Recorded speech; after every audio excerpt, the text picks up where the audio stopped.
Shalom. Shalom. Puji Tuhan, kita berjumpa lagi di Tuntunan Sepekan pagi hari ini bersama kami dari KUL Kampung Pisang. Kami tim yang melayani di Kampung Pisang dipercayakan untuk membawakan tuntunan harian di hari ini. Sebelum kita mulai, kita mau memuji dan menyembah Tuhan. Kita masuk dalam hadirat Tuhan. Oh, terima kasih ya Bapa, terima kasih ya Tuhan. Kami bawa pujian kami, Engkau yang layak, Engkau yang sembah.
Sungguh lebih berharga, sungguh yang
dipatahkannya, Dia akan jadikan indah.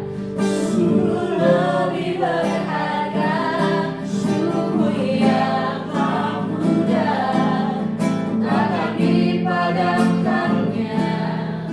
Dia akan jadikan terang untuk kemuliaan-Nya. Dia akan jadikan terang untuk kemuliaan-Nya. Dia akan jadikan terang untuk kemuliaan-Nya. Ya Bapa, kami percaya Tuhan, Allah kami, Tuhan kami, Kau begitu mengasihi kami ya Bapa. Walaupun Tuhan kami tahu, terkadang kami lemah, terkadang kami terjatuh, terkadang kami gagal Tuhan. Tapi Tuhan tidak membuang kami, Tuhan tidak mengasingkan kami, Tuhan selalu menyambut kami dan Tuhan selalu menunggu kami. Malam hari ini hati kami terbuka ya Bapa di hadapan-Mu Tuhan. Hati kami terbuka sungguh-sungguh Tuhan. Biarlah Roh Kudus menguasai hati kami, menguasai ucapan kami, menguasai pikiran kami, dan segala kemuliaan hanyalah bagi Tuhan. Makasih Tuhan, terima kasih ya Roh Kudus. Kiranya Tuhan Kau yang memimpin kami, dan biarlah Tuhan firman-Mu yang akan kami bagikan akan berkuasa menguatkan dan mengubahkan setiap hati kami. Dalam nama Yesus kami percaya dan mengucap syukur. Roh-Mu yang berkuasa dan maha dahsyat itu akan bekerja pagi hari ini ya Bapak. Dalam nama Yesus kami berdoa dan mengucap syukur. Sama-sama kita katakan amin. Shalom. Shalom. Puji Tuhan, kita bersyukur pagi hari ini Tuhan terus menyertai dan memberkati kita. Kasih Tuhan selalu ada dalam hidup kita. Nah, kita dari teman-teman di Kul Kampung Pisang, hari ini kita akan bahas sedikit tema tuntunan sepekan mengenai hati dan hidup yang terbuka di hadapan Tuhan. Jadi, tema ini kita ambil dari Wahyu 3 ayat 8. Nanti kita akan bahas satu persatu dan step by step supaya kita mengerti firman Tuhan pagi hari ini. Dan kita akan memulai firman ini dengan pembacaan Wahyu 3 ayat 8. Boleh Mayang dibantu? Oke. Wahyu 3 ayat 8, perikop di atas, kepada jemaat di Philadelphia, firman Tuhan berbunyi demikian. Aku tahu segala pekerjaanmu. Lihatlah, aku telah membuka pintu bagimu yang tidak dapat ditutup oleh seorang pun. Aku tahu bahwa kekuatanmu tidak seberapa, namun engkau menuruti firmanku dan engkau tidak menyangkal namaku. Amin. Terima kasih Mayang. Jadi firman Tuhan mengatakan hari ini di ayat 8 pertama dibilang tuh oleh firman Tuhan, yaitu aku tahu segala pekerjaanmu. Tuhan menyatakan kalau Tuhan tuh melihat, mengawasi dan memantau setiap apa yang kita lakukan. Baik mungkin pekerjaan pelayanan kita yang tersembunyi, yang tidak diketahui orang lain, hal-hal yang mungkin selama ini kita lakukan secara pribadi dan tersembunyi. Tuhan tahu segala sesuatu, baik jahat maupun baiknya. Dan kadang-kadang kita mungkin menganggap apa yang kita lakukan secara tersembunyi itu Tuhan tidak menilai atau seperti apa gitu. Tuhan tidak mengawasi atau tidak menilai lewat dari pengawasan Tuhan. Dan kadang-kadang ini membuat kita dalam pelayanan itu sering sekali merasa putus asa. Ya, kadang kita melakukan pelayanan, mungkin selama ini pelayanan kepada jiwa-jiwa di sekitar kita tanpa orang tahu, tanpa orang melihat, dan kita melihat itu sebagai sesuatu hal yang mungkin ya agak susah kita ceritakan, kita bagi ke orang lain, atau itu sifatnya mungkin pribadi atau personal. Nah, dan kadang kita terbawa dalam pelayanan kita itu menganggap pelayanan-pelayanan yang terlihat atau yang dihargai oleh Tuhan adalah pelayanan yang kelihatan oleh manusia. Dan hal-hal yang pelayanan personal seperti kepada jiwa-jiwa itu yang secara pribadi sering dianggap suatu pelayanan yang tidak terpantau atau tidak bisa dinilai oleh Tuhan, karena ukuran kita yaitu adalah penilaian manusia kadang-kadang gitu. Nah, ini yang kita harus bisa belajar, bagaimana kita percaya mengimani kalau Tuhan itu mengawasi dan melihat setiap pekerjaan kita. baik dalam yang tersembunyi maupun yang dilihat oleh orang lain.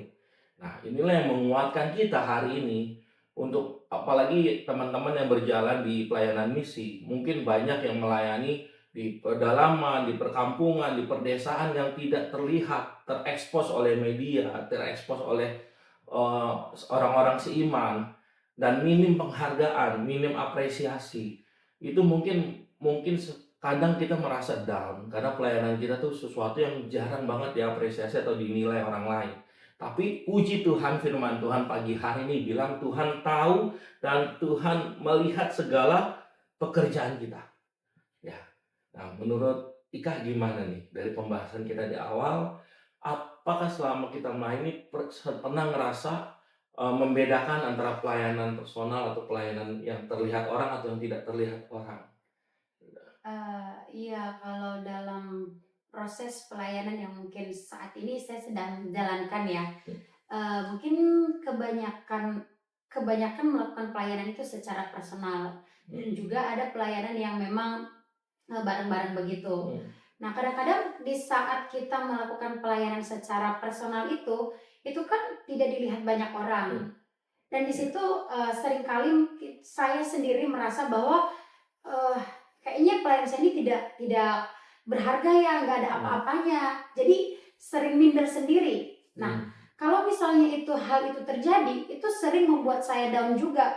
Ya buat apa saya melanjutkan pelayanan ini, karena kan pelayanan ini nggak ada orang yang lihat, apa sih gunanya, seperti itu. Oke.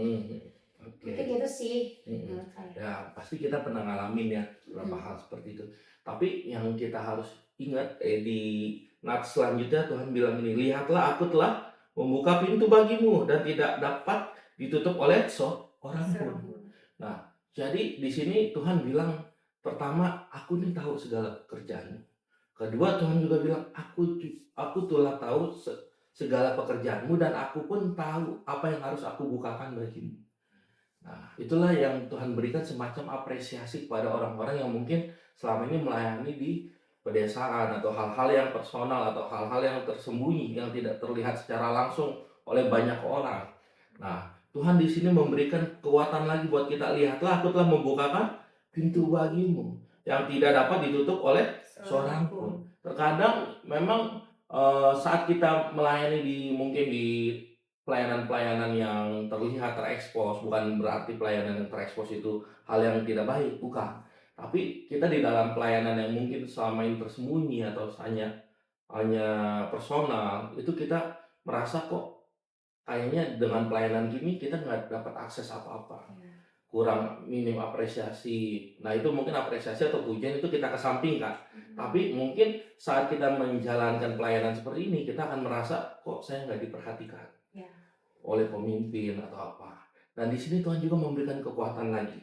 Tapi lihatlah aku telah membukakan pintu bagimu. Artinya Tuhan sendiri yang akan membukakan pintu bagi kita. Tuhan sendiri yang akan mengangkat kita. Ya. Nah, di situ yang kita harus pegang.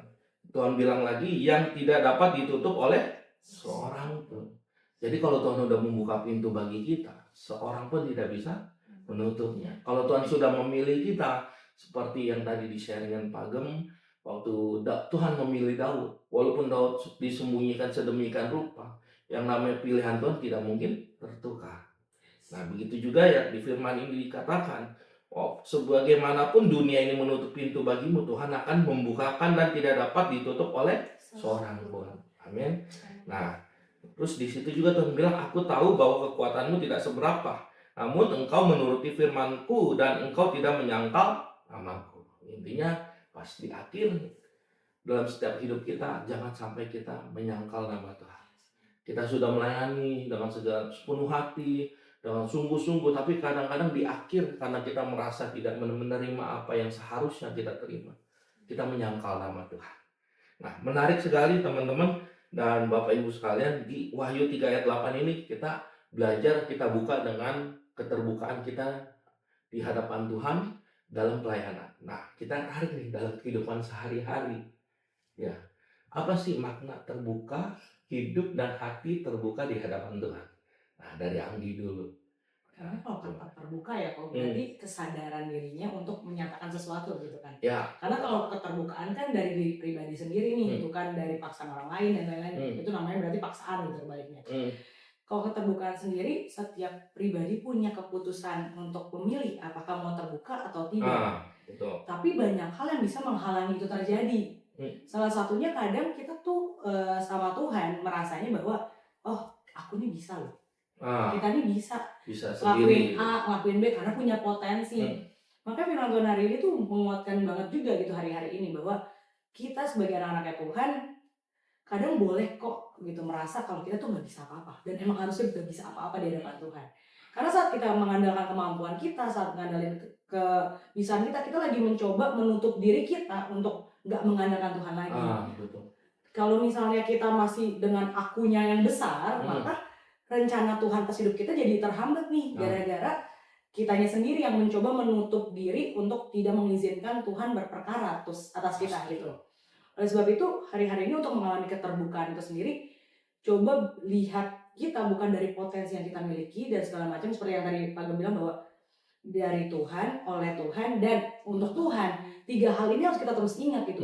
Kita punya potensi, good, bagus. Kita punya kemampuan, gak masalah. Kamu punya talenta itu luar biasa, emang Tuhan percayakan. Tapi di saat itu juga kita tahu bahwa itu dari Tuhan, oleh Tuhan kasihnya, dan untuk Tuhan juga segala kemuliaannya. Jadi saat kita mau membuka diri, kita bilang Tuhan, kita ini gak ada apa-apanya. Maka biarkan Tuhan yang masuk untuk menjadi Tuhan atas diri kita. Ya. Gitu. Jadi kalau bisa dibilang kayak gini, kalau kita menutup diri di hadapan Tuhan, sebenarnya kita sedang menutup kuasa Tuhan bergerak dalam hidup kita. Ya. Jadi kadang-kadang kita nih lupa, kita pengen kuasa Tuhan tuh berperkara ajaib dalam hidup kita, bergerak ajaib, Roh Kudus, urapan. Tapi kadang-kadang kita pakai topeng di hadapan Tuhan. Kita menutup diri. Saat kita menutup diri, sebenarnya kita menutup akses kuasa Tuhan dalam hidup kita untuk bergerak. Nah, jadi pertanyaannya, kenapa sih kita masih suka menutup diri? Tadi Andi udah bilang kalau kita mungkin merasa kita mampu. Kita merasa kita punya potensi, kita punya talenta. Itu salah satunya. Yaitu adalah benih dari kesombongan diri sendiri. Karena kita merasa mampu dan merasa bisa, akhirnya kita menutup diri. Dan secara nggak sadar kita menutup kuasa dan kegerakan Roh Kudus dalam hidup kita.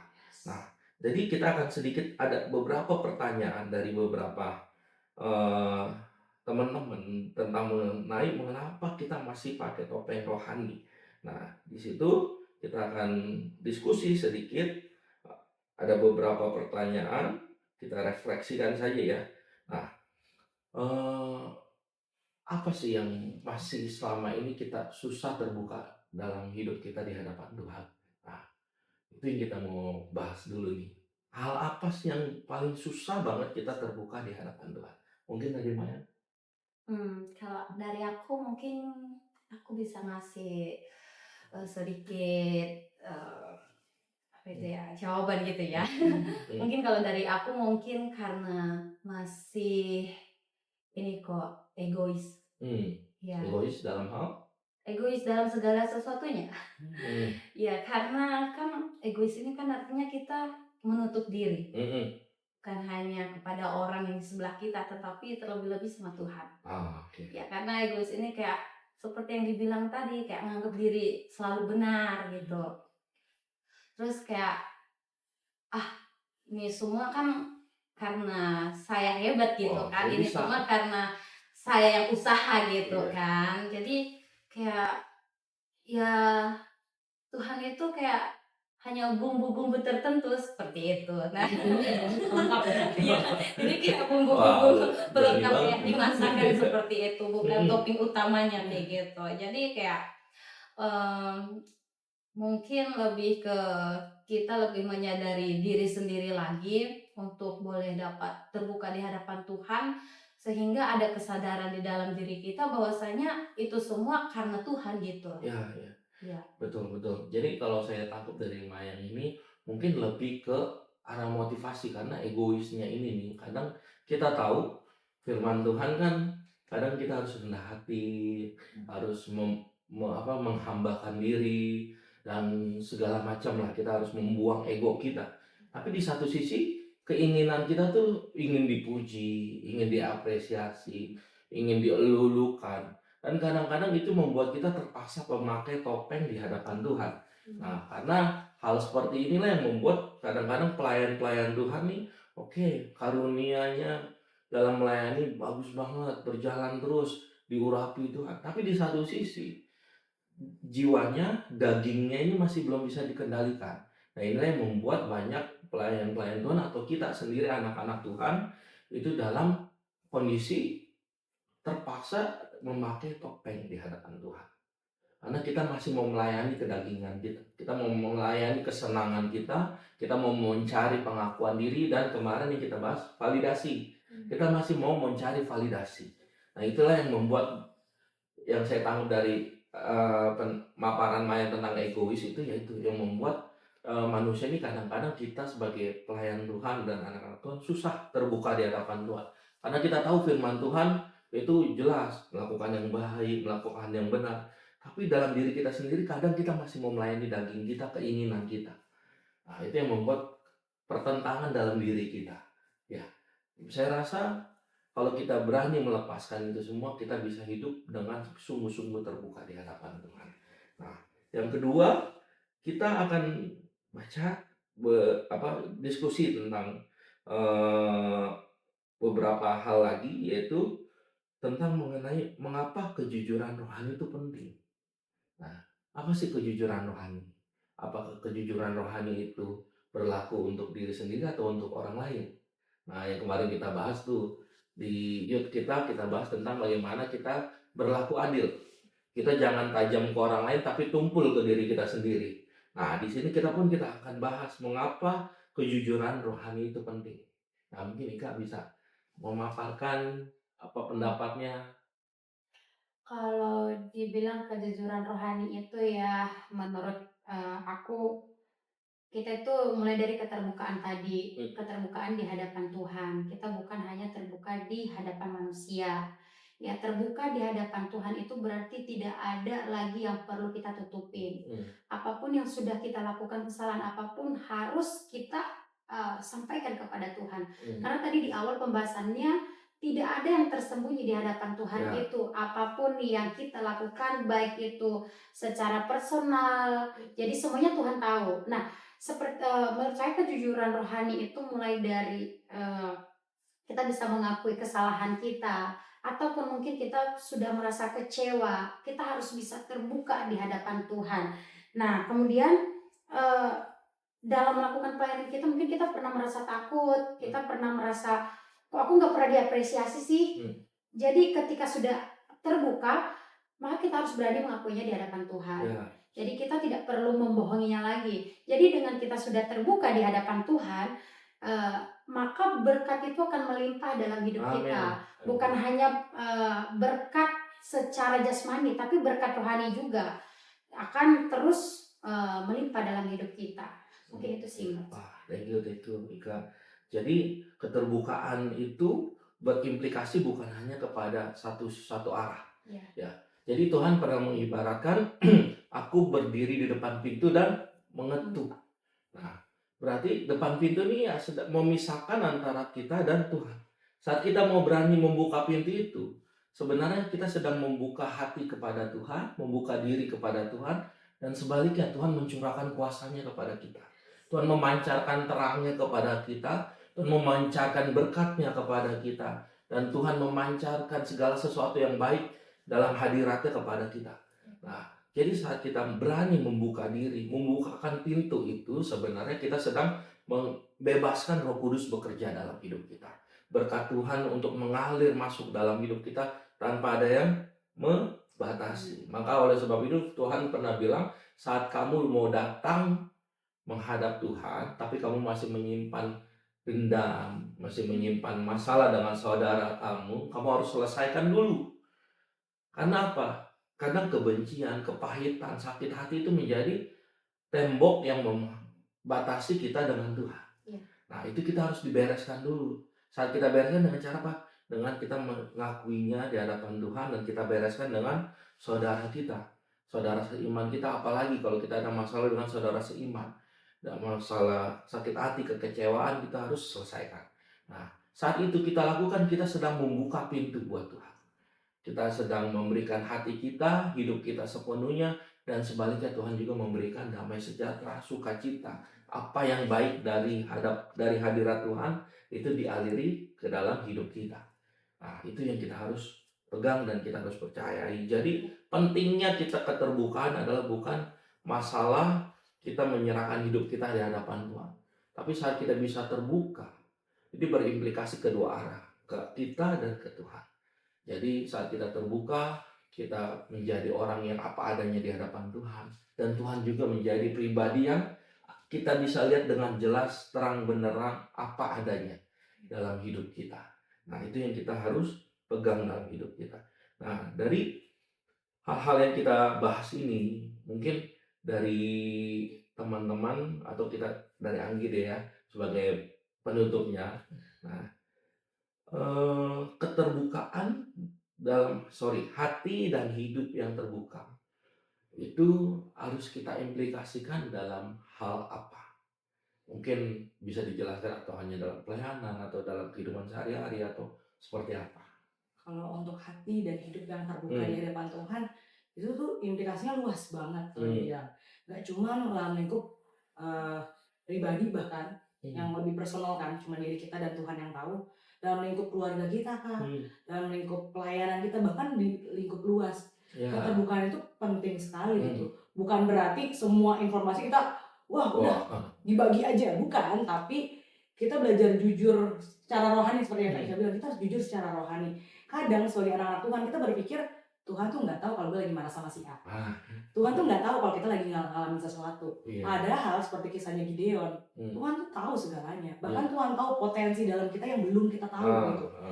Jadi di saat ini untuk keterbukaan itu sendiri dapat diimplikasikan secara luas dimanapun kita berada, secara pribadi kan kita dengan Tuhan, dengan lingkungan pelayanan kita kan, lingkungan sosial kita, bahkan keluarga kita. Kita harus punya kejujuran rohani yang berintegritas gitu. Itu kuncinya, integritas. Jadi kalau misalnya kita ada salah ya minta maaf seperti itu. Atau bagaimana kita berlaku di pribadi sama, di keluarga sama, di pelayanan sama. Jangan sampai kebalik nih. Di pelayanan, oh iya halo shalom, di rumah jekier gitu kan. Wah, itu balik lagi bukan keterbukaan dan bukan kejujuran rohani yang terjadi, malah berupaya seperti Kosen bilang tadi di awal, topeng rohani yang kita lagi tampilkan untuk terlihat baik-baik saja. Padahal bagaimanapun kita harus belajar untuk bisa terbuka dan mencerminkan Kristus. Kalau Kristus tinggal dalam kita dan hidup dalam kita, harusnya buah yang dihasilkan pun buah yang serupa dan segar dengan Tuhan Yesus. Amin. Wah, itu kuncinya dan kesimpulannya sebenarnya. Ya, kenapa? Pada akhirnya saat kita terlatih terbuka di hadapan Tuhan, hidup kita terbuka, hati kita terbuka, akan terimplikasi kehidupan sehari-hari. Kita akan menjadi orang yang sama di hadapan Tuhan, kita akan menjadi orang yang sama di hadapan manusia. Itulah akan terbangun integritas. Nah, saat kita terbangun integritas, kita dipercaya oleh Tuhan dan oleh manusia. Saat itu menjadi kitab-kitab yang terbuka seperti firman Tuhan bilang. Dan yang terakhir adalah kita menjadi terang dan garam dunia. Jadi yang Anggi tadi bilang, sama Ika bilang dan Maya bilang, dari Tuhan, oleh Tuhan, dan untuk Tuhan. Jadi saat kita terbuka di hadapan Tuhan, untuk Tuhan, nah kita akan menjadi pribadi yang baru, yang berintegritas, dan pribadi yang menjadi garam dan terang dunia untuk memuliakan nama Tuhan. Nah, pada akhirnya semua kemuliaan, semua kehormatan itu hanya bagi nama Tuhan. Kita hanya anak-anak Tuhan, kita tahu hidup kita untuk Tuhan dan untuk mempermuliakan nama Tuhan. Jadi relakanlah hati kita. Jangan memperjuangkan apa yang kita mau, tapi kita mengesampingkan rencana dan kehendak Tuhan dalam hidup kita. Oke, mungkin itu saja yang kita bisa sampaikan pagi hari ini. Saya percaya Tuhan akan menguatkan dan Tuhan akan memberkati, dan firman-Nya akan memberkati kita semua untuk menjalani hari ini dengan semangat dan sukacita. Mari kita tutup dalam doa, dan biarlah Tuhan, kami bersyukur pada pagi hari ini Tuhan menyertai dan memimpin kami hari yang baru, kesehatan yang baru, penyediaan Tuhan selalu ada bagi kami dan selalu baru, dan pemimpinan Tuhan selalu ada di depan kami. Biarlah Tuhan Roh Kudus-Mu menyertai dan menguasai kami hari ini dengan penuh sukacita dan damai sejahtera kami sambut hari ini. Antusias dan energi yang baru yang dari Tuhan berikan akan kami gunakan untuk menciptakan hari yang penuh kemenangan, hari yang penuh sukacita dan damai sejahtera, dan kami bisa menjadi dampak bagi sekeliling kami dimanapun kami beraktivitas pagi hari ini. Biar Roh Kudus menyertai dan memimpin kami. Dalam nama Yesus kami mulai hari ini. Haleluya. Amin. Amin. Selamat pagi, Tuhan Yesus memberkati. Memberkati.